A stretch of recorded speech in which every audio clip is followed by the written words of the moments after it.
안녕하세요, 여러분. 오늘도 행복하고 거룩한 주일입니다. 여러분, 우리에게 예배할 수 있는 공간과 가족과 시간과 건강을 주신 하나님께 감사하는 마음으로 예배를 드렸을 줄 믿습니다. 오늘 전도사님이 여러분들에게 잠시 나누고 싶은 하나님의 말씀은 바디메오라는 사람에 대한 이야기인데요. 바디메오는 눈이 안 보였던 사람입니다.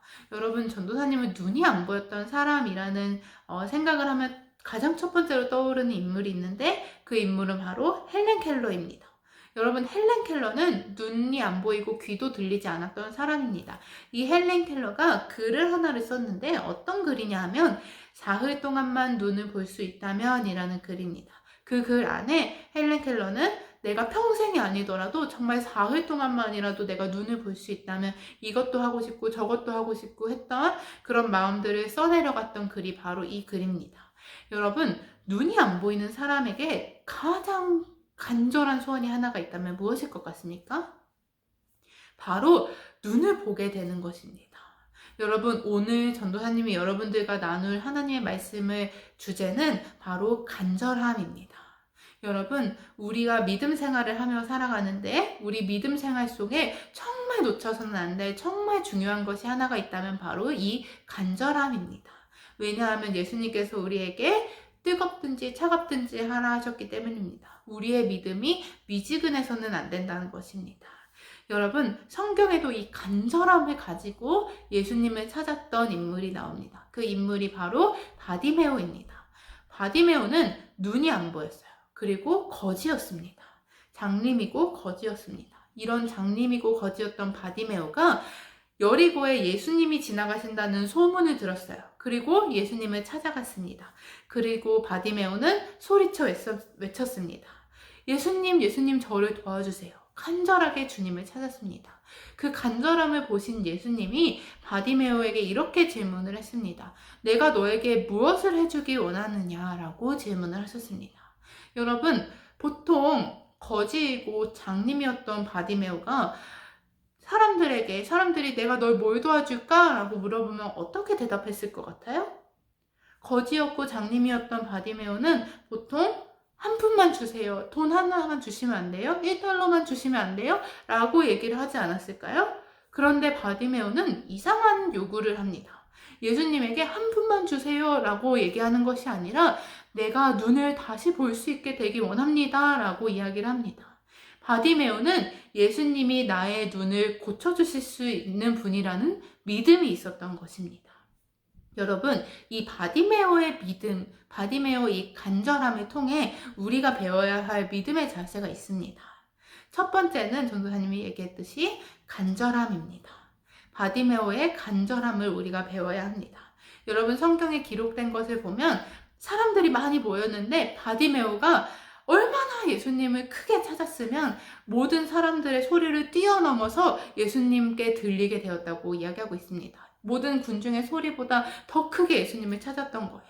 바디메오의 간절함이 그 수많은 사람들 중에 가장 컸다는 것입니다. 여러분, 우리 안에 이 간절한 믿음이 있어야 되는 줄 믿습니다. 사람들이 뭐라고 하던 사람들의 시선을 정말 신경 쓰지 않을 정도의 간절함이 우리 안에 있을 때에 예수님은 우리를 만나주신다는 것입니다. 그리고 두 번째로 우리가 바디메오의 믿음을 통해 배워야 하는 것은 결단하는 믿음입니다. 여러분, 바디메오가 거지였습니다. 그런데 이 성경에 기록되기를 바디메오가 예수님에게 가기 위해서 자기의 겉옷을 벗었다고 이야기하고 있습니다. 겉옷을 벗어서 버려두고 예수님을 찾으러 갔다고 이야기하고 있습니다. 여러분, 수많은 군중 속에 예수님께 가려면 이 겉옷이 얼마나 거추장스러웠겠어요. 겉옷은 예수님께로 가는 것을 가로막는 거추장스러운 것 뿐이었습니다. 바디메오에게는. 여러분, 하지만 겉옷은 동시에 굉장히 값이 비싼 것이었고, 그리고 바디메오가 아무래도 하나밖에 가지고 있지 않았던 것이었을 것입니다. 예전 이스라엘 사람들은 겉옷을 보통 하나만 가지고 살았기 때문입니다. 그 귀했던, 내 삶에 정말 귀했던, 소중했던 그 한 가지를 내려놓는 결단이 있었기 때문에 바디메오는 그날 예수님을 만날 수 있었던 것입니다.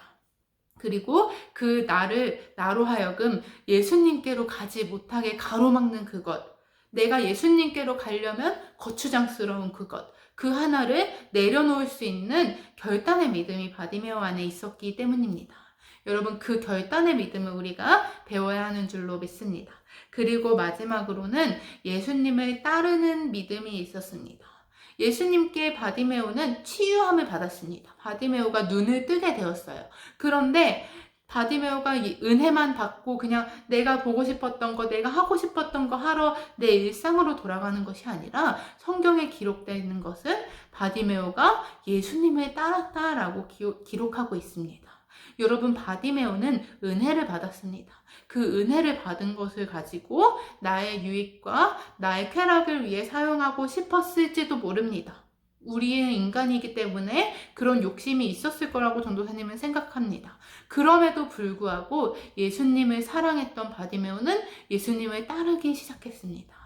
여러분, 이 세 가지 믿음이 우리가 바디메오의 믿음을 통해 배워야 하는 믿음의 자세인 줄 믿습니다. 첫 번째로는 간절함입니다. 그리고 두 번째는 결단하는 믿음, 겉옷을 버릴 수 있는 믿음, 그리고 세 번째는 따르는 믿음입니다. 예수님을 따라가는, 내 인생을 걸고 주님을 따르겠다고 결단하는 그 믿음이 우리 안에 있어야 하는 줄 믿습니다. 여러분, 장님이 눈을 보지 못하는 것보다 우리가 정말 간절하게 소원해야 하는 것이 한 가지가 있습니다. 그것은 무엇이냐면 장님이 눈을 뜨는 것보다 더 소중하고 더 소망을 주는 것이 무엇이냐면 내 영혼이 살아나는 것입니다. 내 영혼이 성령님과 함께 하게 되는 것입니다. 여러분들의 영혼이 소생되고 회복되고 주님과 다시 한번 동행하는 그것을 향한 간절함이 있으니까 우리 안에 그 간절함을 회복하기를 원합니다. 지금 이 코로나 바이러스 기간으로 인하여서 교회에 나오지도 못하고 신앙생활을 개인의 삶 속에서 또 집안에서 해나가야 하는 것이 쉽지만은 않습니다. 그러나 우리 안에 하나님, 우리가 지금 가족이 집에서 예배를 드리지만 이 예배를 통해서도 내가 혼자 읽는 성경 속에서도 내가 혼자 드리는 찬양 속에서도 주님을 만나기를 원합니다. 내 영혼이 성령님과 다시 한번 교제하기 원합니다. 내 영혼이 죽어갔던 것이 있다면 다시 살아나기 원합니다. 이 간절함을 여러분 오늘 말씀을 통해서 배우기를 원합니다. 저와 전도사님과 여러분들이 모두 이 간절함을 회복하고 주님과의 만남을 다시 한번 사모하고 소망하는 여러분들이 되시기를 주님의 이름으로 축복합니다.